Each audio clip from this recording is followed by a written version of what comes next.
even most non-motorcyclists know about a Hayabusa. That gets a little bit different in this case, and we're going to get into what exactly I've done to this bike and what that's gained and what it's lost. So what we have here is a 2006 Hayabusa LE. Originally, this was the white model. It looked pretty good, I mean, as a stock Hayabusa, but it was getting a little bit long in the tooth, and certainly there was a time when really nothing could hang with the Hayabusa. Shortly after that, the ZX14 came out and had a bigger engine and boasted more power, and that went on for a while. Nowadays, really, Ducati, Aprilia, these bikes put out power and figures that just probably crush a Gen 1 Hayabusa, and likely a Gen 2 Hayabusa as well. But these bikes still have something very special to offer if you can get a hold of one. They're very cheap generally. They're easy to ride, they're easy to get on, and it gives you a really good available amount of torque at relatively low RPM, which means that you don't have to wrap this thing up to 8,000 or 9,000 RPM to feel like you have power. Essentially, these things ride like big touring bikes in a way, yet they have the ability to really go screaming up top for drag racing. Now, my particular bike had a lot of scratches and stuff like that. It had 27,000 miles on it when I bought it, so it had quite a bit of wear on it. Now, Hayabusas really have a reputation of lasting basically forever as long as the engine is, as far as the engine is concerned. Suzuki really makes a bulletproof design.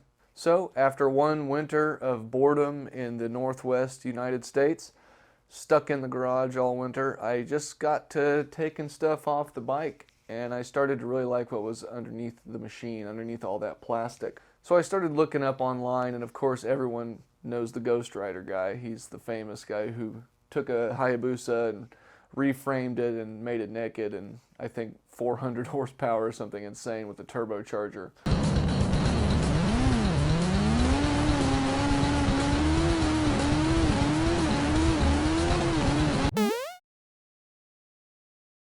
So I started thinking, well, maybe I'll get into some performance modification. It was quickly apparent to me that that was too expensive for my budget. It probably would have cost about 10 grand to really get a maximum performance out of this bike. It would have been basically rebuilding the whole engine and putting a turbocharger on it and beefing up a whole lot of other components on the bike to handle that kind of power. I decided that would be a massive loss overall, and the bike is already stupid fast. So I started looking, and I saw that people had made naked modifications. So first we did that.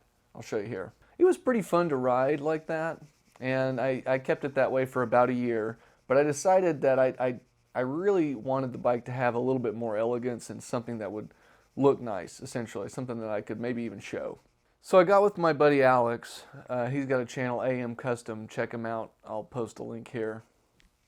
Excellent guy. He's a good welder, and he is really capable of doing composite work and things like that. He came up with some ideas and drawings to do some fiberglass work and some carbon fiber work, specifically on the tail.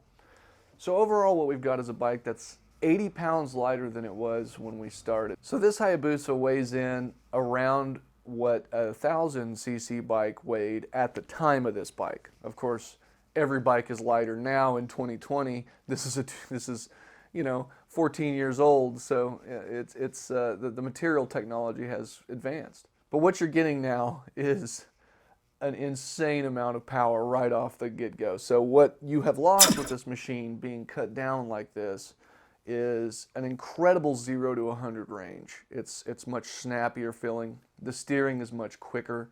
I put these Pro Taper bars on, and these Pro Taper bars really give this thing a snappy feel. It's really easy to, it feels like I'm riding a mountain bike.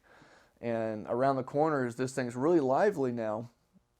You do have to be careful though, because there's a lot of power and a lot of torque down low, and because we've taken off so much weight, a good set of tires is very important on this bike now. The biggest weight reduction was on the tail. The original tail of these is gigantic, and though it's all plastic mostly, except for the subframe, it was really dense plastic, and the whole thing weighed a lot. The new tail section of this weighs, the carbon fiber work probably weighs 2 pounds. The heaviest thing on it is the seat, I think. Now Alex went in and he put a chromoly steel subframe on. It's really cool. So, you know, we chopped that off and he put on a new lightweight subframe. Awesome job. He built the whole tail section for the seat and built the seat pan. Now for the seat, this was one of the more recent things I've had done. The seat I had built by Schaefer Upholstery here in Beaverton, Oregon. And he did a really bang-up job on it. He put a grabber fabric so that your bum doesn't go sliding off the back of the bike. And it really handles and feels really good. It is a stiffer seat, of course, and you feel a little bit more coming through the bike. But as far as riding it, it's a little easier to ride aggressively now. In the tail section, Alex made me a little cubby for the power commander and other computer modules. So you still have the same storage capability essentially, and the seat just pops right off with 2 bolts.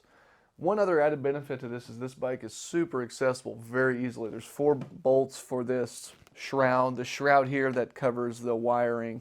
When you take apart a Hayabusa, it's going to have just a ton of crap hanging off the side, and it's really hard to imagine being able to hide it all. Alex did a really good job building this fairing that really covers all that and protects it as well. Down low we see the coolant reservoir. Originally this bike had a big plastic one. Alex took that out. It's really ugly if it's not covered by the plastic, so he took that out and he put on this steel container, and I think that looks pretty cool. It gives the bike certainly a unique look. And where we are now is just a couple of finishing touches. There's some fine-tuning of paint work that we're going to be doing. He did a really good job. This is a graphite paint that Alex put on for me, and he did a really good job. But because of the materials, it's kind of trial and error. So I found that the fiberglass in the areas that get really hot, it needs a little more clear coat. So we're going to wet sand that, put a little more clear coat on that. It'll be okay. We also need to put the front wheel fairing on, although I think it looks pretty good without it.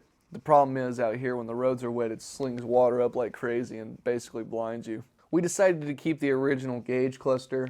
We toyed around with the idea of putting on an aftermarket readout, but it was just really difficult with this bike because there's a whole lot of wires that run at this gauge. At the time, the Hayabusa was one of few sport bikes that gave you all this kind of information, your fuel gauge and all that. There's really a lot going on here. It's one of the bigger gauge clusters that is on a stock bike. There was, I believe, 16 wires coming to it, and so you end up with multiple wires going to each function. And most of the aftermarket speedometers didn't. I'm not really an electrician, so I didn't feel too comfortable doing that. And actually, I like the stock gauge. It's really easy to read. It's really easy to tuck in and really do takeoffs. So we decided to keep that and just build a custom fork mount for it. Well, guys, I just wanted to give you an update on the bike, tell you about it. It's a fun bike to ride. Basically, it's a summer bike for me now, and I still want to get it all wrapped up, and hopefully you'll be seeing it in the One Moto show coming up. And if you have any ideas for the bike, hit me up, let me know in the messages, and what do you think about the project as a whole? Some people hate it. In the past I've seen on other videos people just really bagging on it. That's fine. It's all personal taste, and we've had a really good time doing this. So I'd also like to hear what you're doing with your custom bike builds. I think, you know, sadly people are becoming less and less mechanically inclined, and they're losing interest in these kinds of things. So if you're doing a custom bike, I'd like to hear about it. Tell me what you got. With that said, you guys take it easy, and as soon as we do any more work on the bike, I will do an update video. Catch you next time.